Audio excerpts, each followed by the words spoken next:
이제 얼마 지나지 않으면은 국민의힘 전당대회 결과가 나오게 되죠.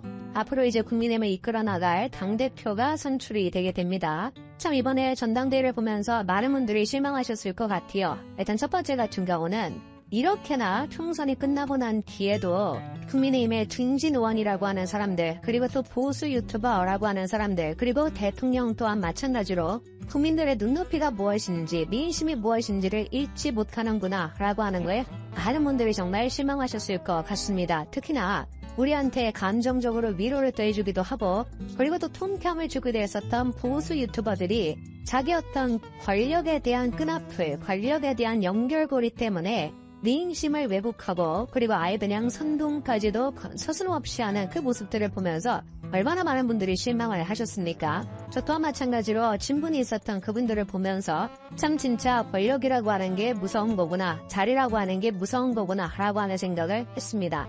이번에 또 놀라운 모습들이 많이 있었죠. 나경원 후보도 그렇고 원희룡 후보도 그렇고 저런 식으로 싸울 수 있는 사람들인지 몰랐습니다.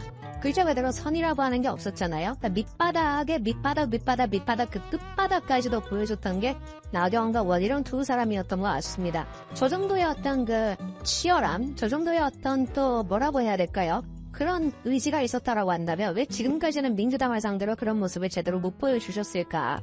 그것뿐만 아니라 국민의힘에 지금 친윤이라고 했던 사람들이 어떤 식으로 법무술술만 썼던 것, 가오리가 겹지 않았습니까? 가오리가 머릿속에 각인하고 있죠, 그쵸? 그런 것들을 왜 도대체 민주당을 상대로는 못했을 것일까?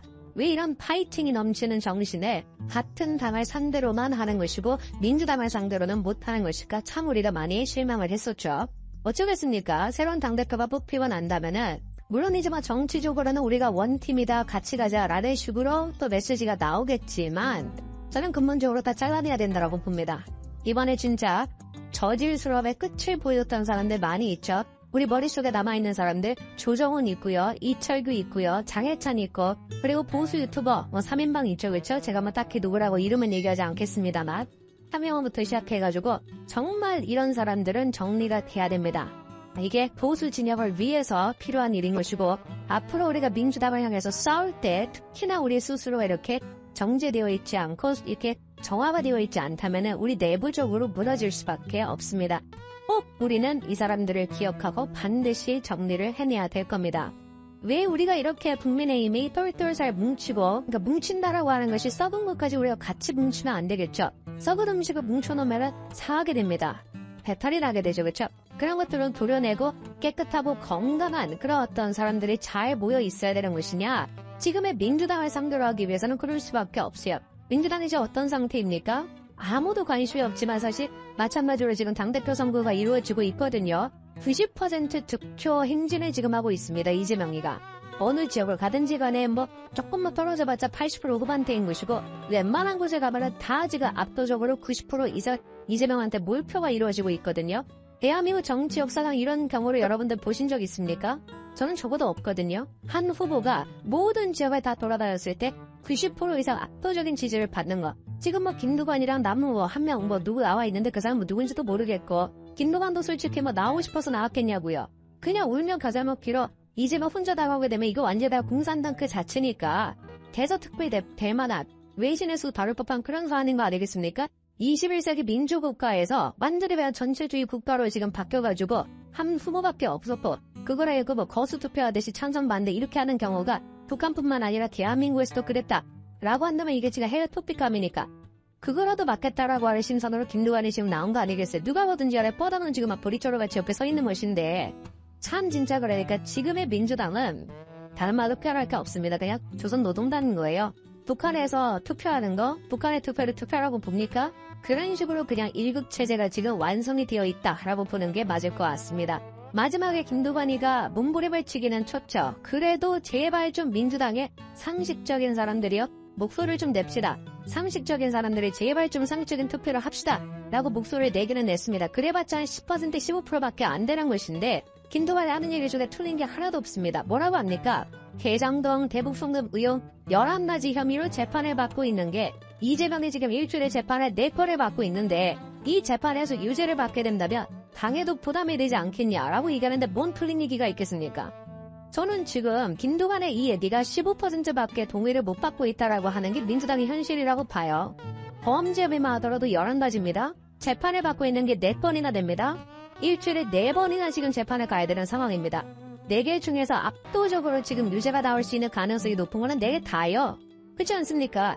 유죄가 나온다라면 4개가 전부 다 사실상 기정사실화가 되어 있는 것이고 언제 유죄가 나올 것이냐, 언제 재판 결과가 나올 것이냐 시기의 문제만 지금 달려있는 것뿐입니다. 누가 보든지 간에 사법 리스크 그 자체인데 그런 사람을 지금 당대표로 선출을 하고 90% 이상의 압도적인 지지를 받으면서 지금 온 지역을 갖다가 제패하고 있다라고 하는 것. 그게 지금 민주당의 현실인 거 아니겠습니까?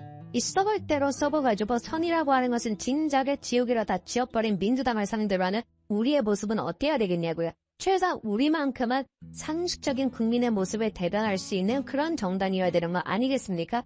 우리 또한 마찬가지로 권력의 끈앞을 뭔가 자리 하나 이런 거에 지금만 내어가지고 소신껏 얘기도 못하고 국민들을 오히려 선동만 하는 이런 짓거리를 우리가 하고 있다면은 이 지금 썩어빠진 민주당을 어떻게 상대할 수가 있겠냐고요. 김두관이가 또 그런 얘기도 합니다. 당내에서는 쉬쉬하고 있지만 위증교사 사건이 문제가 되지 않겠냐라고 하는 우려가 많다 이렇게 얘기하고 있는데 당연히 그럴 수밖에 없죠. 위증교사 같은 경우는 지금 재판 결과가 1심에 언제 나오게 됩니까? 10월 말에 나올 예정입니다. 그리고 이제 공직선거법 같은 경우도 재판 결과가 10월 초에 나올 예정이거든요. 10월 달에 지금 그러니까 이재명한테 굉장히 중요한 2가지 재판 결과가 다 나오게 되는 거예요. 공직선거법 같은 경우는 이재명의 정치 세명을 끝장낼 수 있는 아주 정치적으로 중요한 재판인 것이고 위증교사 같은 경우는 유죄 확률이 100%다라고 하는 의미에서 굉장히 의미가 큰 재판인 거 아니겠습니까? 당연히 이거는 100% 유죄가 나올 수밖에 없죠. 위증을 자기가 했다라고 하는 김신성 씨가 자기가 다 자백을 했는데 뭐하러 김신성 씨가 위증을 하겠냐고요. 자기와 관련된 재판도 아닌데 뭐하러 김신성 씨가 위증을 하겠습니까? 이재명을 위해서 하는 거 말고 다른 목적이 뭐가 있겠냐. 아니면 무슨 귀신이 씌어가지고 갑자기 이재명을 위해서 위증을 하겠습니까? 100% 그러니까 저거는 유죄가 나올 수밖에 없는 거예요. 우리가 한번 지켜보긴 지켜봐야 될 겁니다.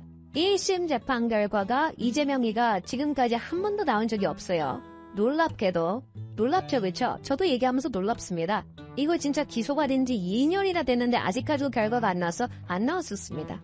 1심 재판 결과가 대선 때부터 그렇게나 시끄러웠었는데 1심 재판 결과가 드디어 10월 달에 나오게 되는 거예요. 그 10월 달에 1심 재판 결과가 유죄로 두동하고 나왔을 때 선거법으로 유죄라고 딱 나왔을 때 과연 민주당도 떨거지들의 반응이 어떨까? 이재명을 지금 후임무사라고 하면서 철험해라고 하면서 그렇게나 달라붙어 있었던 찌꺼기 같은 인간들이 과연 선거법 1심 유죄가 나왔을 때도 유지하고 있을 것인가? 물론 2심일 때는 유죄를 하겠죠. 그러나 1년 뒤 2심에서도 유죄가 나왔을 때 그 인간들이 여전히 이재명한테 붙어 있을까요? 이재명이가 1, 2심에서 다 유죄가 나오게 된다면 대법원에서 유죄가 나올 가능성이 99%인데 이재명이 대법원에서 유죄를 받게 된다면 이 인간들한테 가장 중요한 총선 때 공천을 받냐 못 받냐 이 문제를 이재명이 결정을 안 하게 되는데 과연 그때도 이재명한테 충성을 다할까요? 택도 없는 소리죠. 자, 김건희 여사가 전격적으로 검찰의 소환 조사를 받았습니다. 이 과정에서 이원석 검찰총장에게 보고를 하지 않았고 사부에 보고를 했다고 해서 이원석 검찰총장 패싱 논란이 일었습니다. 오늘 아침에 이원석 검찰총장이 출근하면서 이 문제를 보고받았는데 기자들에게 질문을 받고 대통령 부인 여사 관련해서 이런 원칙이 지키지 않았다. 결과적으로 국민과 약속을 지키지 못했다. 국민께 깊이 사과드린다 이렇게 말했습니다. 그러니까 그동안 국민들께 여러 차례 걸쳐서 법 앞에는 특혜도 없고 승력도 없다. 이렇게 말하면서 본인이 중앙지검의 김건희 여사를 소환 조사해서 그래서 대면 조사를 하려고 했고 공개